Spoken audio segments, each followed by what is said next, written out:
Germany's military is aging and shrinking. With Russia attacking Ukraine, things need to change, and fast.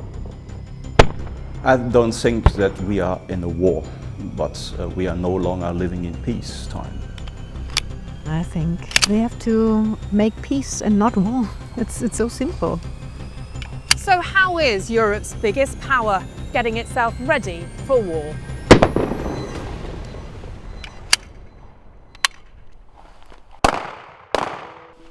On the firing range today, an IT consultant, a mum, a guy in shipping. Civilians being trained to defend Germany in a crisis.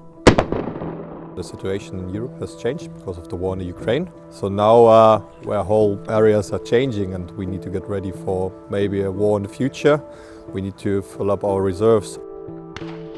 After Russia invaded Ukraine, Germany vowed to transform its military.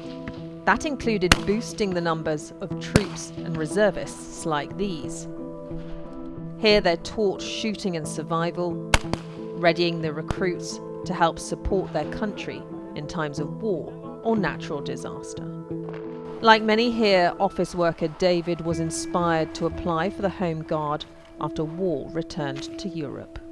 The invasion of Ukraine by Russia, I think that was definitely the motivating factor, because they're systematically trying to undermine the world order, crossing every red line that we have drawn up as a result of the experience in World War I, World War II, not executing prisoners, not torturing, not raping. Putin's invasion of Ukraine shocked Germany into reprioritizing defense. In 2022, as Russian troops rolled in, the German Chancellor announced a €100 billion fund to rearm and modernize the military.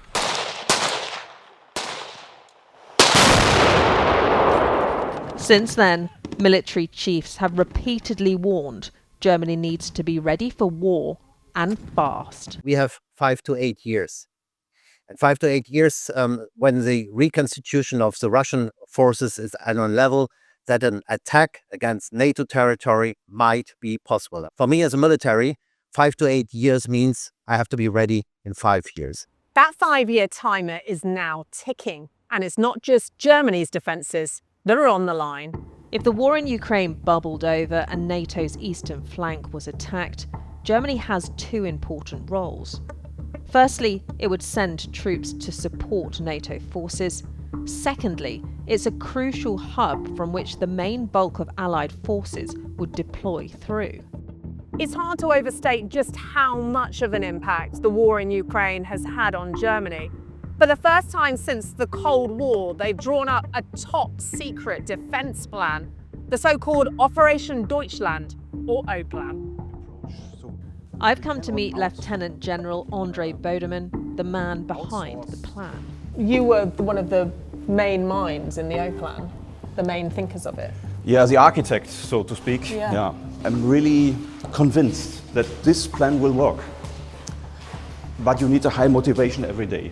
The 1,000-page classified document covers everything from moving German and NATO troops through the country, protecting critical infrastructure, and mobilizing civilians.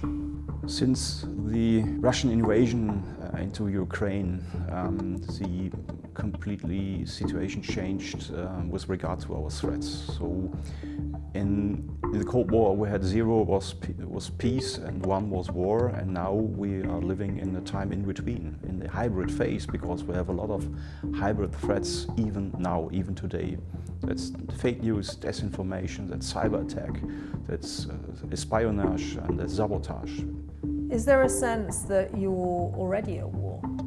I don't think that we are in a war, but we are no longer living in peacetime, and we are in between. Would you say this is the most dangerous period in terms of risk of war for Germany since the Cold War? Yes, definitely. Germany has been honing its battle readiness, using war games to test how soldiers and civilians respond. Are you confident that you have enough time to get the defences you need in place, or is Germany exposed? We cannot lose time. We have to start now. We already started, and we have to speed up to be ready before Russia is ready. So with Putin not pulling any punches, Germany has no time to lose. But there's a big problem. After years of neglect, the military's aging and shrinking, with the Armed Forces Commissioner warning it has too little of everything. So how did we get here? After the Second World War, all of Germany's armed forces were disbanded. In 1949, Germany was officially divided into Communist East and Capitalist West. During the Cold War, both sides grew their armed forces, bolstering their ranks with conscription. But in 1990, Germany reunified and East German forces were dissolved. A new so-called Army of Unity was created with 370,000 personnel. This is the first time in a generation there were no immediate threats on Germany's borders. So the government continued scaling down the military, spending more on social and economic issues. By 2000, the army had cut 40% of its personnel. Spending fell to lows of 1.2% of Germany's GDP. That's well below NATO's 2% target. 2024 is the first time Germany has hit NATO's 2% target since the 1990s. But the German military, or Bundeswehr, only has 179,000 soldiers in uniform. They say that isn't enough, and they want to boost that number to 203,000 by 2031. Europe almost is at a point now where it has realized that it needs to look after its own affairs more than it has previously done, and can't just fall back on the deterrence value and the potential fighting power of the US.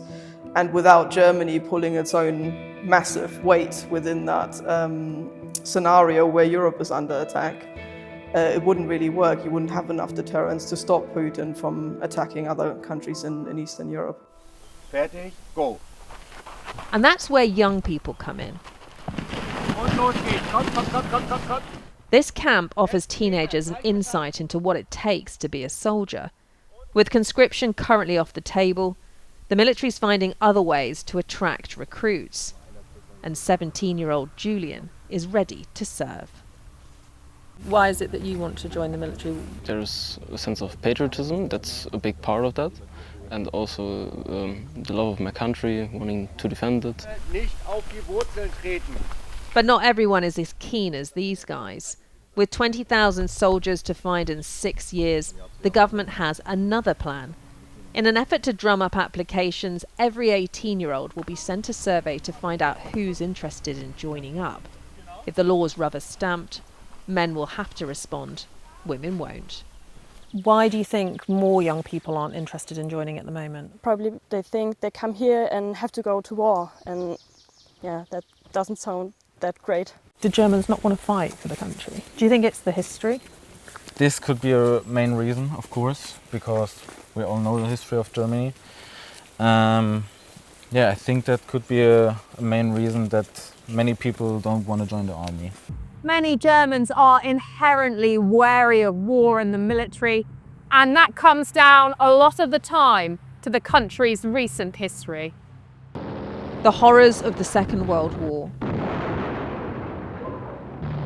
The shame of atrocities committed by the Nazis.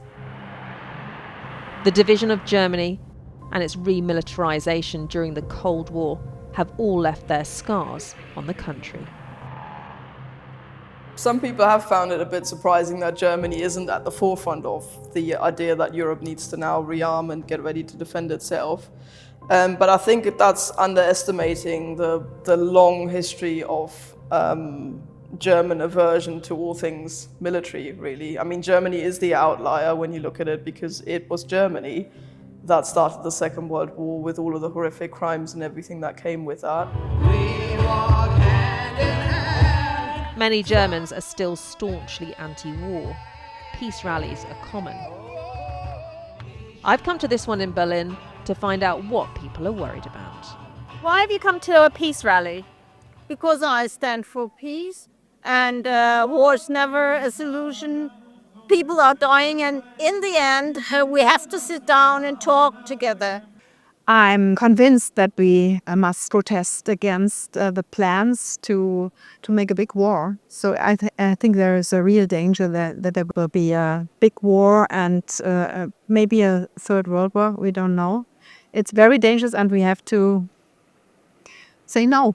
Many here are deeply concerned about Germany strengthening its own military and giving weapons to Ukraine. The Germans say that they need to build up their armed forces because in 5 years, President Putin could be able to rebuild enough to strike another NATO country. Do you feel that's a risk? I don't think that this is right. I don't fear that Putin is building up his forces to conquer Germany. I think Germany has a very poor history in regards of leading wars, yes. And the feeling which I have right now is that we are drifting into this direction, and I don't like this. And you think more weapons could mean you go back to a darker past? Yes. But not everyone agrees. In the corner of the street, a counter demo is being held. Among the crowd is Frederica, a pacifist for years. Her views changed with the war in Ukraine. I never thought I would demand weapons, but I demand of my government that they keep on sending weapons to Ukraine so they can actually carry on defending themselves and actually be victorious over Putin's Russia.